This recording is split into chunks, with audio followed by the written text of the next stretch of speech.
Good morning and welcome to the Core Connection. I'm Mira Rubin here with you on Enlightened World Network.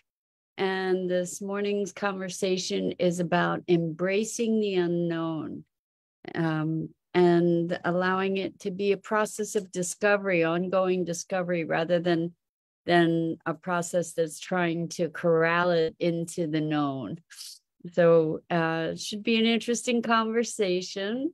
And before we get started, let's take a minute or two to get present. So let's take a deep breath in through your nose and hold it. And imagine clean, crisp oxygen flooding your lungs, flowing into your bloodstream, nourishing all your cells, all your organs, bringing vital life energy to your body and being. And as you exhale any tension, stress, negativity, fatigue. And now let's take another deep breath in through your nose and hold it. This time, imagine brilliant, bright light lighting you up from the inside out, illuminating, electrifying, and energizing all your cells, your molecules, your electrons, creating a brilliant beam of light and energy from your heart out into the world. And as you exhale any remaining tension, stress, negativity, fatigue. And now let's press our palms together and vigorously rub your hands together. Feel the tingling, the tickling, the heat, the pressure, the friction, all those sensations, and allow them to bring you present right here, right now, into this remarkable physical form that enables you to experience life. Welcome, welcome, welcome. It's so good to be here with you. Welcome, Rosalind. Wonderful to start the day with you. And we're talking about embracing uncertainty, or the unknown, rather. And this sort of stems from a conversation that we had last night on Sustainability Now with Carol Sanford that we entitled Disrupting Certainty.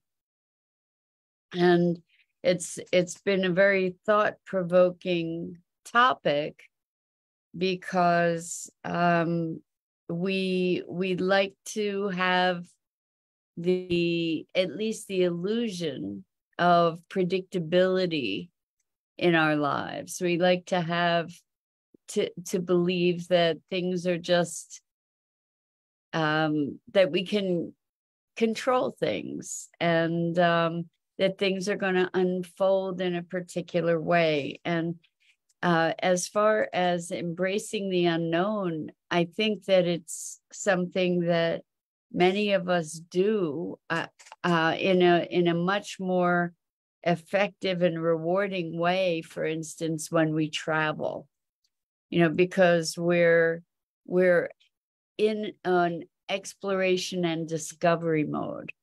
And there's a vitality about that. There's an aliveness to that, that sense of what's next, what's going to happen next. It's like being on a wonderful adventure.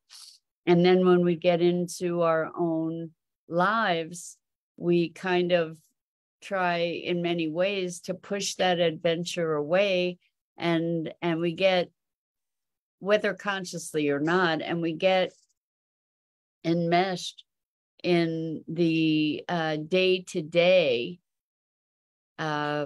predictable obligations, responsibilities, productivity, the doingness of life in so many ways.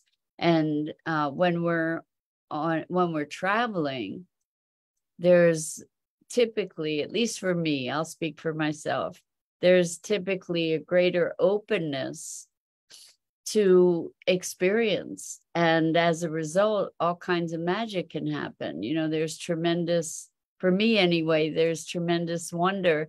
Good morning. Good morning. Is that Dido or Sue? Wonderful to see either or both of you. Welcome, welcome. It's great to be here with you and have you here with us.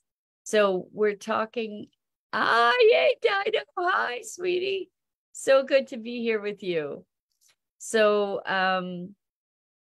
when we were talking about embracing the unknown, and travel sort of sets a context for that, where it is about discovery, it is about exploration, it is about all the weird and wildness that can emerge in unfamiliar circumstances. And then when we get into the familiar, it seems sometimes that the uncertainty or the unknown becomes more of a threat, I want to say, in a way. Is like the more fear inducing for many of us. So rather than exploring and engaging in the level of discovery and adventure that we might when we're in travel mode, we try to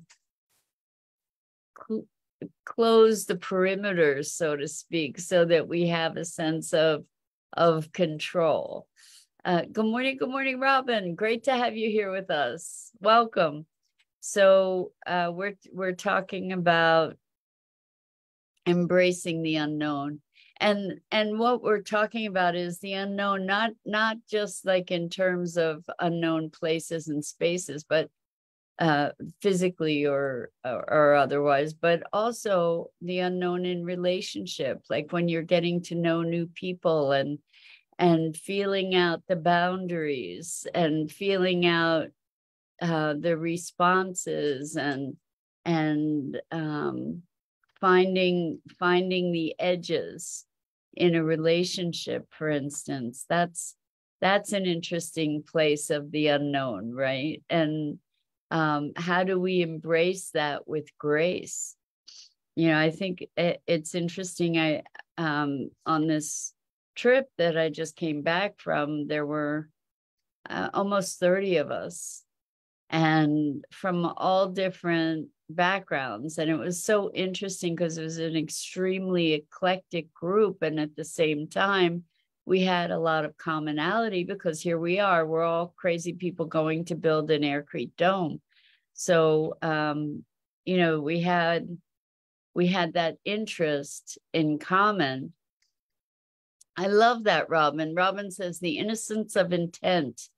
Yes. So when we approach life, whether it's in relationship or in our spiritual journeys or in our day-to-day activities, when we approach life with the innocence of the child, with the open hand, with curiosity and delight, there's so much that can open to us that is unavailable when we are living in expectation of certain predictabilities.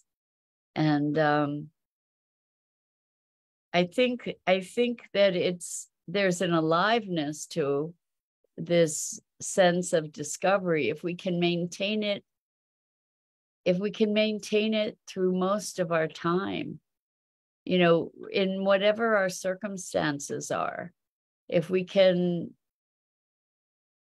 put a pin in and keep in the experience of wonder, discovery, curiosity, there's a richness that it can bring to life. And to this conversation about disrupting certainty, the intention of disrupting certainty is to wake us up, to shake us out of our mechanistic way of being, because we tend, when we fall into routine, we tend to be robotic. We tend to not be present. We tend to not be thinking. As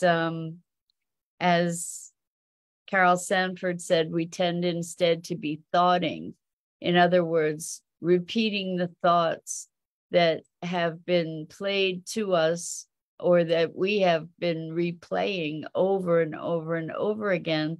So we have these mechanistic, perpetual kinds of programs that run. And the notion of disrupting certainty is to wake up, to shake yourself into an awakeness, aliveness, and presence.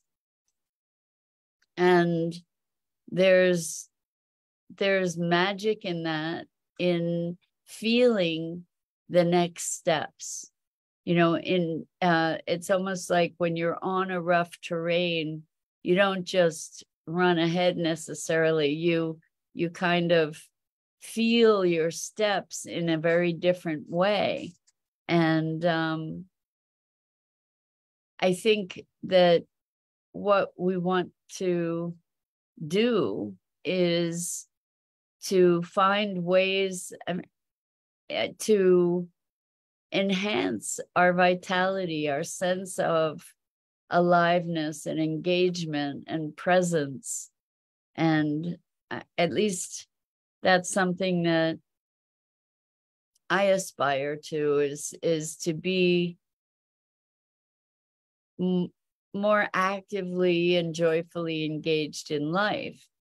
So Rosalind says, instead of living paycheck to paycheck, waiting for the next vacation, so disrupting certainty can open that same wonder people look for in vacations. Why not? Why not? Right. I love this thought, Rosalind, you know, that we go on vacation to get away, right? We go on vacation for an experience of discovery or relaxation or some kind of contrast, I'm presuming, from our daily lives.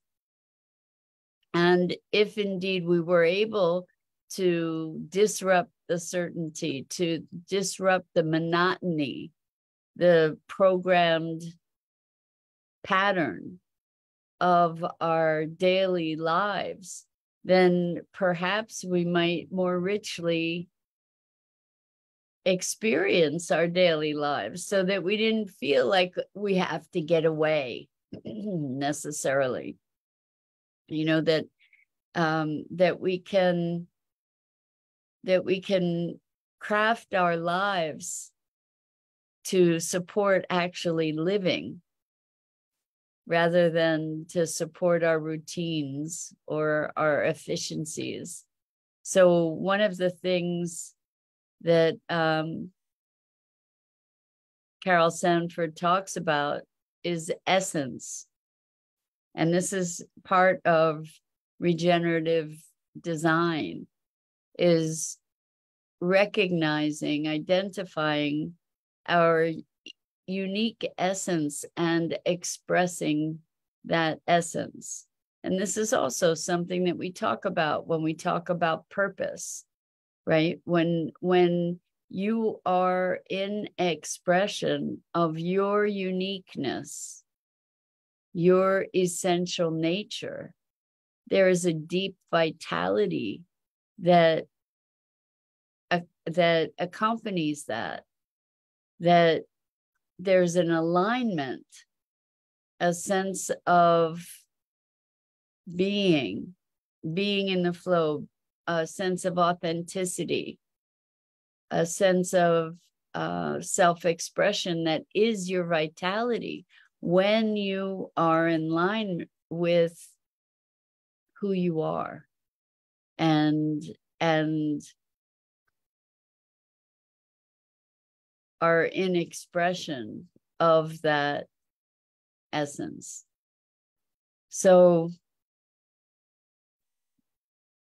if you look at the things in your life that you do that you find joy in, I'm wondering if maybe you find also a sense of discovery, like a sense of newness, a sense of immersion, a sense of fascination, and maybe even an exuberance in your experience of those pursuits.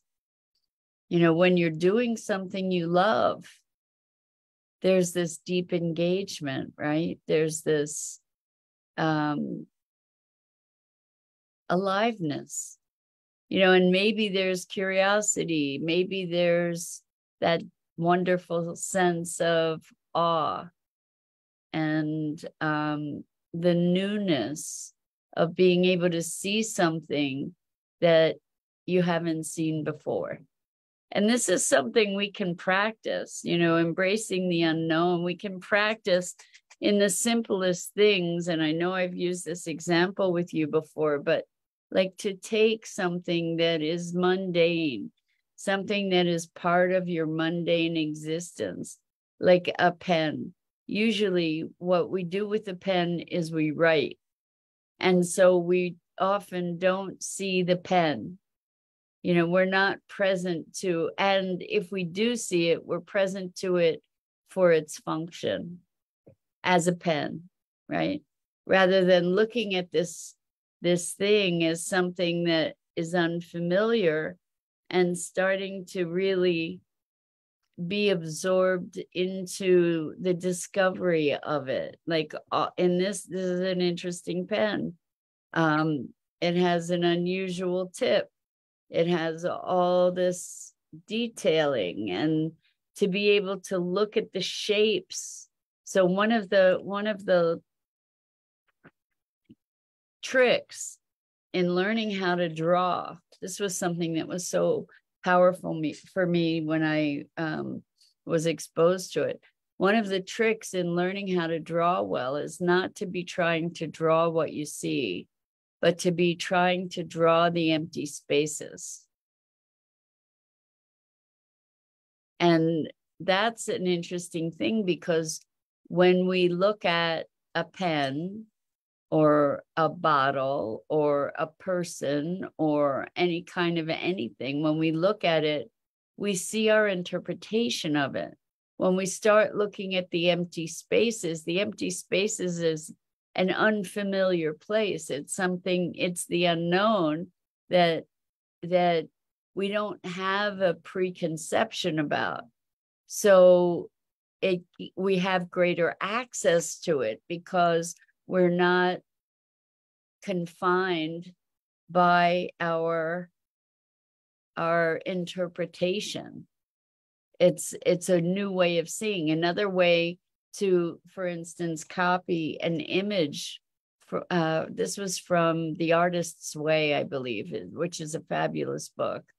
And it's not just about art, it's about perception in so many ways, but is to turn something upside down. And when you turn it upside down, you start seeing shapes instead of the thing.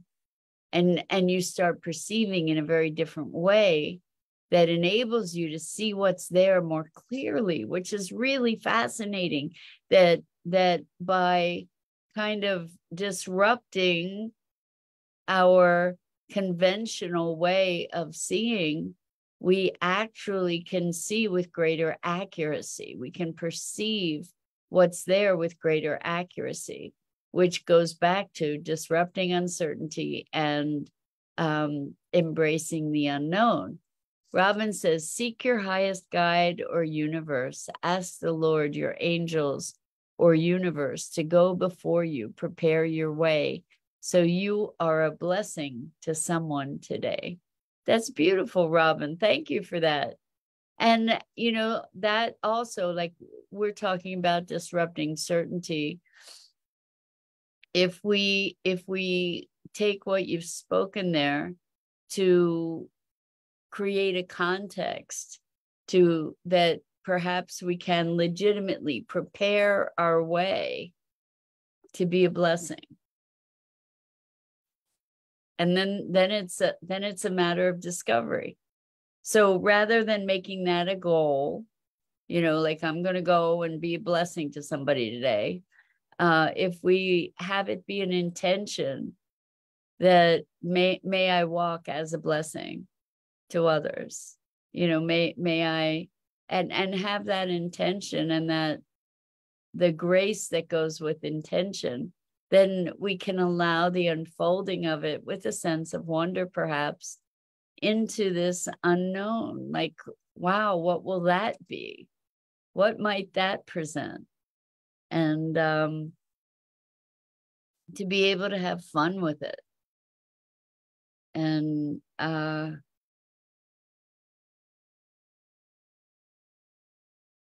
there's a lightness and a light that comes with the openness of discovery. And even in the face of fear. So before I went on this trip, I was very excited about it. And I also was very nervous about it on a certain level. And so there was some anxiety, there was some fear, because I didn't know what to expect. You know, I didn't know if I'd be prepared. I didn't know what it was going to be or how I would function within it. And so there were all these, I guess I could say, insecurity-driven questions. And there was also the excitement of something new and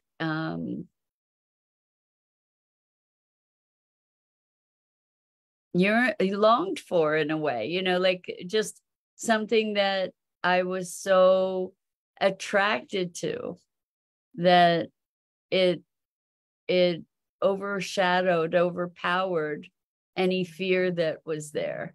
You know, to say, yeah, of course I'm doing this. I'm excited and I'm scared. And there's that whole, you know, it's a mixture that is also in itself very enlivening. Rosalind says, have you ever sat on a park bench and wondered what would come about that if it was done around? I don't understand what you're saying, Rosalind. Could you say it again? It may be in a little different way. I'm trying to figure out what you're saying, but if we were to sit on a park bench and see the world anew, what might we see? I mean, there is just such wonder. So, for instance, I was walking down a street in San Juan with friends, and I just was so enthralled. The cobbles on the street were, I think they were bricks that were glazed with some kind of blue color, some kind of opalescent blue. It was just the most remarkable thing to be seeing this blue street. It was beautiful. And I don't think anybody else noticed it until I pointed it out. But there's always something that is wondrous that's available to us when we don't just think of a street as a street. You know, like when we're looking at the grain of the wood in the floor, or when we're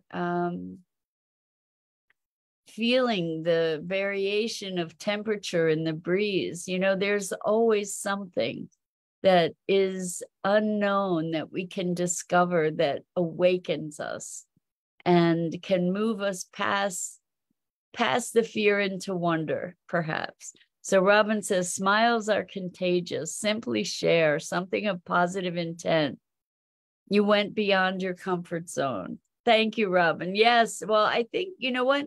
That's what I think this is all about, is going beyond our comfort zone. And on the other side of that, there can be incredible bliss and joy and enrichment and fulfillment. And I mean, even in the simplest things, you know, like looking in the grass, sometimes I find these tiniest little flowers that have the most remarkable detail. Like I found these itty bitty teeny tiny flowers that look like the shapes of orchids, or finding bugs that have stripes on their legs, and like watching how their antenna move. I mean, there is just so much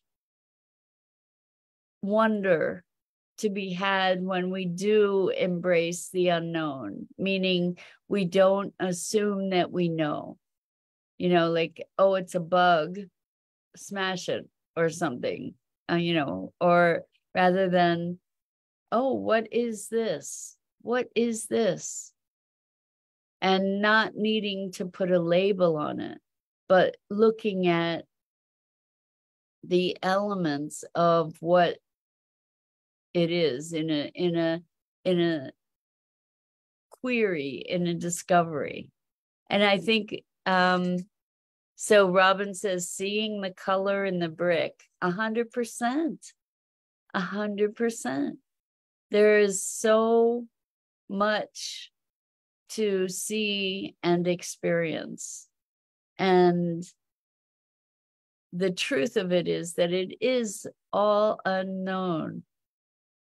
And it's in our knowingness, in our certainty, that we become stagnant. And that may or may not be true. Test it out, see if that's true for you. It's like, if I know you, then I have bounded you. I have limited you. And I have denied you, because you are not a static being. None of us are static beings. And what we often do is we put labels on things so that we can dispense with them, so that we can go on to the next thing. And when we expand our experience, when we expand our willingness to experience, then we have greater access to absolute wonder and awe. So Robin says, embrace your path. Watch for the little things that are able to see. 100%. We call them little things. Able to be seen, Robin says. Yes. So we call them little things, but they are the essence of the universe. So Rosalind says, when I sat in the park, I noticed there was a stray dog. It didn't appear to belong to anyone. Someone on the street said he was running around the park for a while. I ended up taking the dog to a vet, and his chip was scanned. They took the dog in for the night. When I called the next morning, all they could tell me was the dog was reunited with a good Samaritan.